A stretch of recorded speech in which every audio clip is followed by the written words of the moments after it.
Hello बच्चों, let's read the question first. The question reads, select the incorrect statement. आपको incorrect statement जो है वो select करनी है बच्चों. तो यहाँ पे आपको 4 statement given है, 4 options में से one by one हम उसको go through करेंगे and at the same time हम क्या करेंगे, उसके key concept का revision करेंगे. तो first statement जो हमारी आती है बच्चों, वो आती है about natural selection.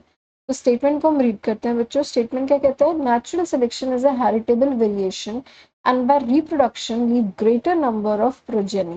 तो अगर हम यहाँ पे रिकैप करें एवोल्यूशन के अपने प्रोसेस के बच्चों, तो वो ये क्या कहता है कि जब वेरिएशन अराइज होती है, जब पॉपुलेशन के अंदर वेरिएशन अराइज होती है, तो वो क्या करती है वेरिएशन फिर वो अपना नंबर बढ़ाएगी, पॉपुलेशन का साइज बढ़ाएगी, पॉपुलेशन इंक्रीज करेगी. पॉपुलेशन क्या करेगी? इंक्रीज करेगी उन लोगों की जिसके अंदर वेरिएशन होगा. क्यों? क्योंकि वो किस में मदद कर रहा होगा? उनके सर्वाइवल में मदद कर रहा होगा. पॉपुलेशन क्या बढ़ेगी? इंक्रीज करेगी. और ये वेरिएशन जब तक हेरिटेबल नहीं होगी, नेक्स्ट जनरेशन में पास नहीं होगी, तब तक फिर इसका बेनिफिट क्या होगा आने का? तो एवोल्यूशन में स्पेसिएशन होने के लिए, अगर आपका स्पेसिएशन हो रहा है, तो वो वेरिएशन हेरिटेबल भी होनी चाहिए और रिप्रोडक्टिवली जो उसका रिप्रोडक्शन है वो क्या होना चाहिए? ज्यादा होना चाहिए. जिसको हम जो डार्विन है उन्होंने क्या कहा था? Survival of fittest. यहाँ पे जो टर्म फिटेस्ट से था बच्चों, वो उसकी रिप्रोडक्शन की कैपेसिटी से था. रिप्रोडक्टिव कैपेसिटी कि जो पॉपुलेशन आपकी वेरिएशन शो कर रही है, अगर आपके पास ये एक पॉपुलेशन है और इसमें से कुछ इंडिविजुअल्स हैं, और कुछ इंडिविजुअल्स कैसे हैं? से आपके इस कलर के हैं. ओके, तो ये ग्रीन कलर वाले जो है, इन्होंने क्या करी? वेरिएशन शो करी. अगर ये वेरिएशन जो है हेरिटेबल नहीं है, एंड सेकेंडली ये रिप्रोडक्शन जो है इनका लो है, तो इस फिर वेरिएशन का फायदा क्या होगा स्पेसिएशन में या एवोल्यूशन में? इसीलिए हेरिटेबल होना एंड क्या कहते हैं, उसका जो रिप्रोडक्शन का एफिशिएंसी है, कैपेसिटी है, वो ज्यादा होना, वो बहुत जरूरी है. किसके लिए? एवोल्यूशन के लिए, स्पेसिएशन के लिए. और तभी वो क्या होंगी? नेचुरली सिलेक्ट होंगी. ये पॉपुलेशन क्या करेगी? तभी नेचुरली सिलेक्ट होगी. तो अगर इसके अकॉर्डिंग देखा जाए तो फर्स्ट ऑप्शन हमारी कैसी हो जाती है बच्चों? ये स्टेटमेंट करेक्ट है. स्टेटमेंट करेक्ट होने का मतलब हमारा ऑप्शन इनकरेक्ट हो जाएगा. हमारा ऑप्शन क्यों इनकरेक्ट हो जाएगा? क्योंकि हमें तो इनकरेक्ट स्टेटमेंट आइडेंटिफाई करनी है, बट ये करेक्ट स्टेटमेंट है, तो ये ऑप्शन कैसा हो जाएगा आपका? इनकरेक्ट हो जाएगा. सेकेंड अपने ऑप्शन पे चलते हैं बच्चों. During stabilisation of natural selection more individuals acquire value other than the mean character value.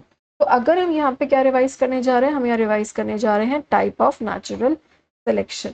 ये क्या स्टेट कर रहा है बच्चों? ये फिगर हमारी नेचुरल सिलेक्शन के टाइप्स दिखा रही है.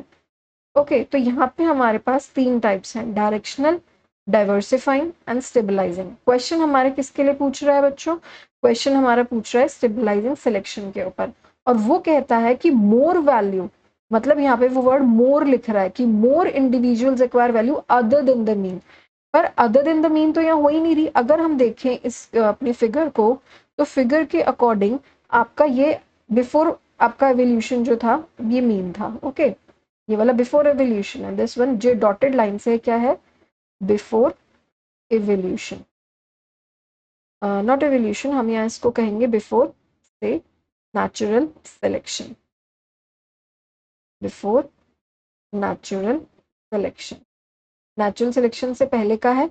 और ये जो आपका डार्क उससे दिखा रखा है, ये कौन सा है? ये आपका है आफ्टर नेचुरल सिलेक्शन. ये जब आपका नेचुरल सिलेक्शन हो जाता है तो पॉपुलेशन कैसी होती है? ऐसी हो जाती है. तो अगर हम देखें तो इसका भी मीन कहाँ लाई कर रहा है, इसका भी मीन क्या कर रहा है, मतलब ओवरलैप कर रहा है, राइट. तो मोर तो यहाँ पे गलत हो जाएगा. तो ये स्टेटमेंट कैसी हो जाती है आपकी? इनकरेक्ट हो जाती है. अगर ये स्टेटमेंट इनकरेक्ट है और क्वेश्चन भी हमसे क्या फाइंड आउट करने को बोल रहा है? इनकरेक्ट. तो ऑप्शन हमारा कैसा हो जाएगा? करेक्ट हो जाएगा. फिर भी हम थर्ड एंड फोर्थ स्टेटमेंट्स को गो थ्रू करते हैं बच्चों. थर्ड स्टेटमेंट कहते हैं by the time of 500 million years ago invertebrates were formed and were active. ये स्टेटमेंट बिल्कुल ठीक है बच्चों. 500 मिलियन ईयर्स अगो जो थे आपके इनवर्टिब्रेट्स फॉर्म हुए थे और क्या कहते हैं, वो एक्टिव भी थे. तो स्टेटमेंट करेक्ट होने की वजह से ऑप्शन हमारा कैसा हो जाएगा? ऑप्शन हमारा इनकरेक्ट हो जाएगा. लास्ट ऑप्शन पे चलते हैं बच्चों. फोर्थ ऑप्शन क्या कहता है? रेप्टाइल्स ले thick shelled eggs which do not dry up in sun unlike those of amphibians. तो अगर हम इस फिगर को देखते हैं बच्चों, तो ये जो एग्स हैं, इन एग्स को जिन पे ये व्हाइट कलर की हार्ड कवरिंग होती है जो आप देख रहे हो, ये कहलाती है शेल। क्या कहलाती है? शेल। और ये जो शेल्ड एग्स हैं, ये जो शेल्ड एग्स हैं, ये आपके दोनों में मिलते हैं, रेप्टाइल्स में भी एंड आपके बर्ड्स में भी, दोनों में मिलते हैं। और ये शेल्ड एग आपके जो हार्श एनवायरनमेंट है उसको बियर करने पे, चाहे लो टेम्परेचर हाई टेम्परेचर कैसा भी वेदर, उसको बियर करने में मदद करते हैं, ताकि अंदर जो आपका डेवलप करेगा वो, उसको यंग वन को कोई प्रॉब्लम ना हो। तो इस अकॉर्डिंग ये स्टेटमेंट जो है वो बिल्कुल करेक्ट हो जाती है, पर हम इनकरेक्ट स्टेटमेंट को आइडेंटिफाई करना है तो हमारा ऑप्शन क्या हो जाता है? गलत हो जाता है। तो the final answer to the given question will be option number 2. Hope you have understood this question well, बच्चों. Best of luck.